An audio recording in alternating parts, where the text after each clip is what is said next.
Karting is pure love. I think everyone is here for the love and the passion of the sport. I would love to help out and make karting grow. I would love to see karting being more commercial, more of an event worldwide. I want to feel competitive, of course, because I love competition. I was here and I started in go-karts and later in big cars to win. And the purpose, of course, is to win and to become the very best in your sport. But we never have to forget that we have to enjoy, and I think that's the main purpose of it.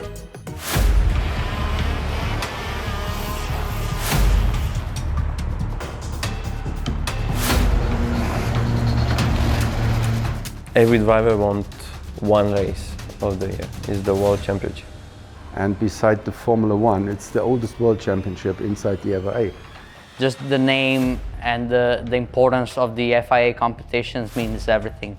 So we work a lot, we work 360 days per year only to get the results in these few weeks of the year.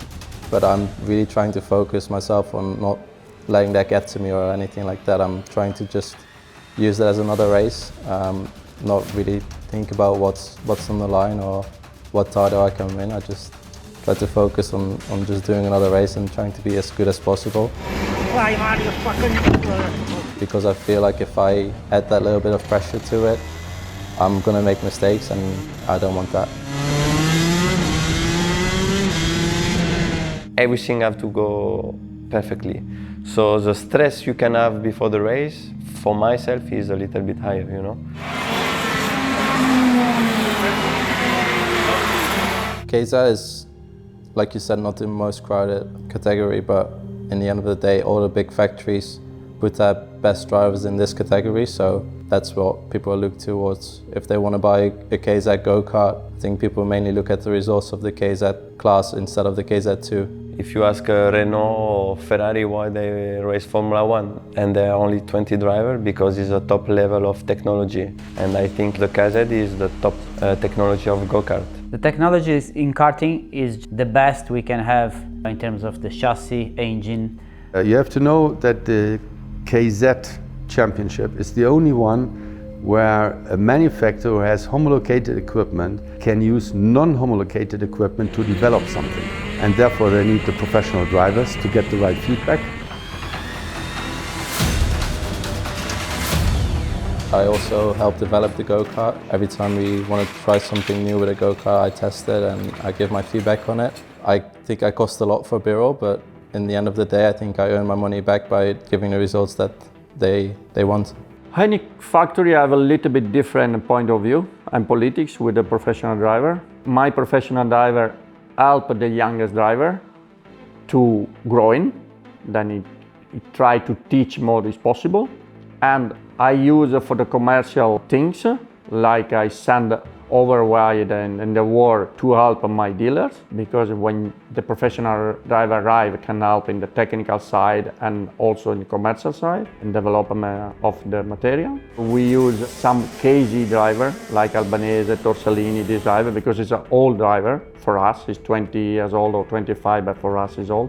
In OK class is the other class without gearbox. We have only younger drivers like Antonelli, Limblau, Ugochukwu, Camara, is all younger.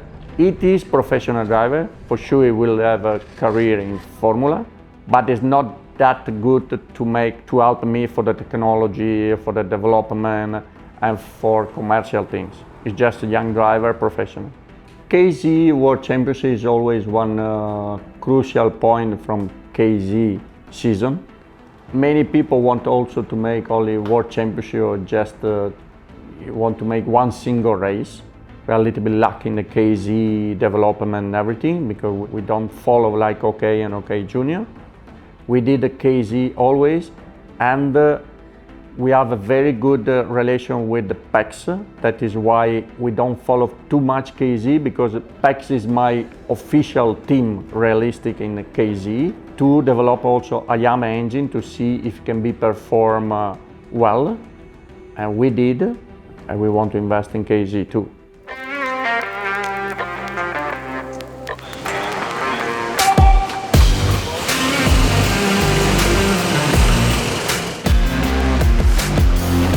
For me, I take more like, you know, improve myself during the weekend, improve the kart, and learn to be ready for the World Championship.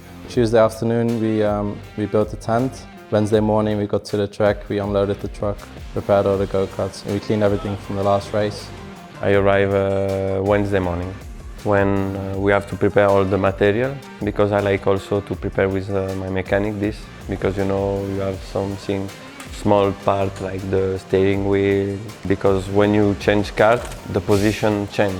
So you have to build it from zero, the pedal, everything.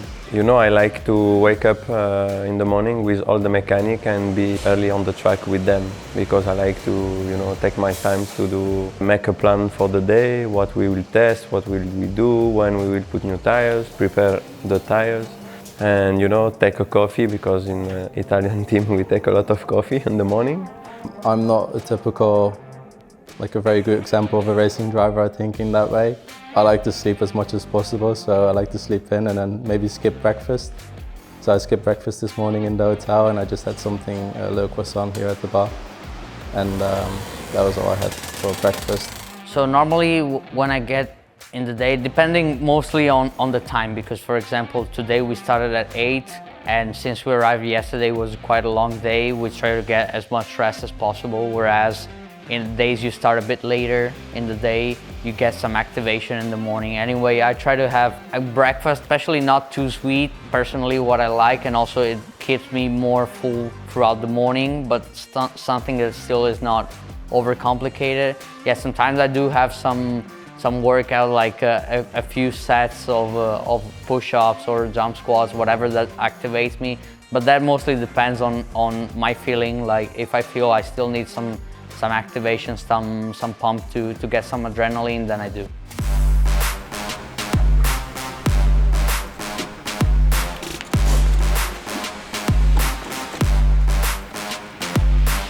Friday starts usually with free practice.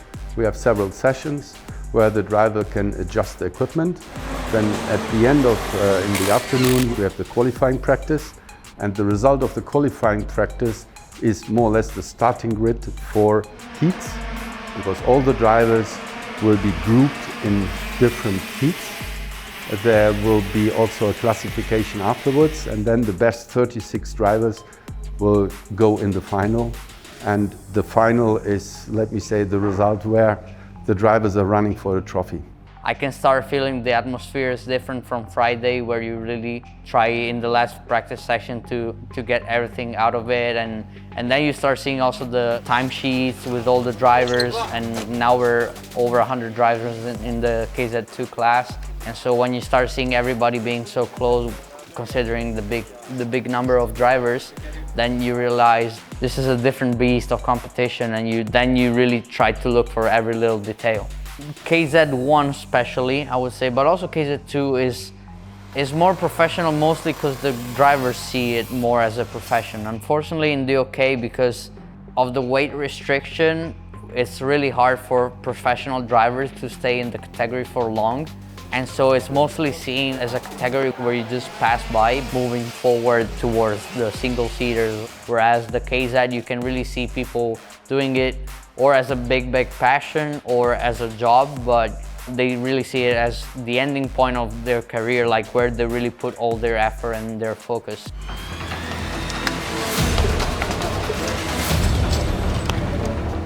I'm Qui Antonelli and I'm racing for Car Republic Motorsport. I'm in the Junior Mercedes Driver Program.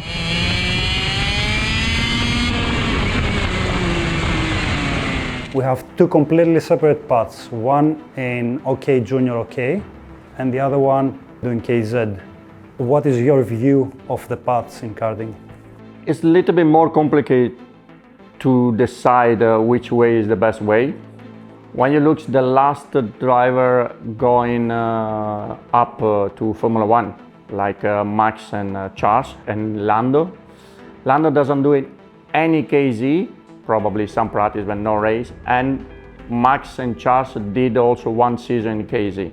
You can make one way or the other way. Doesn't make big difference if the driver is talented, is talented. My point of view is if you don't do in KZ, probably you don't be 100% driver, but not for the beginning of Formula cars. Just when you need a really like a Formula 2 or Formula 1 car to make also KZ, I think it can help a little bit. Don't forget people like Lewis Hamilton, Nico Rosberg never running KZ car, and we discussed about Lewis, 7-time world champion. Also Michael Schumacher, I think he never did a KZ before Formula 1. After, for fun, he did also some racing KZ when he's already a Formula 1 champion. Well, I think Antonelli is definitely a driver with some different skills. You know, at the end we see what's happened to Hamilton, we see what's happened to Verstappen, you see what's happened to many drivers that it was really shows, you know, some different skills in the karting, and they keep showing after until they become champion of Formula 1. I think what Antonelli is doing for the karting is the perfect example for what a driver needs to do. He did most of the categories in the karting, and now he's doing the OK. He won the European Championship, and he's testing with the cars with the 15 years old, not before, and preparing himself this year in the best way he can by doing all of the categories. So I think this is the best preparation you can have to go to the cars. So finishing the karting, but in the right age, but also trying even the KZ. And I think that's the most important thing. And this is the perfect example a driver needs to follow, and a karting driver needs to do, thinking about his career. I never trained specifically to become one of the best karters in the world. But for me, it's been a real pleasure to be racing with these people, because I have huge respect to all these drivers. Like, they are heroes for me. And I mean that because karting is something else. Like, it has nothing to do with other racing series in anywhere else. And these people are like super, you know, committed to this sport, and this sport is very tough, like really, really tough. So big respect for all these professional drivers that are in the karting industry, trying to make the sport grow, and of course challenging and battling every single race to win, and to kind of put all the equipment and all the, you know, all the system into another level, of course.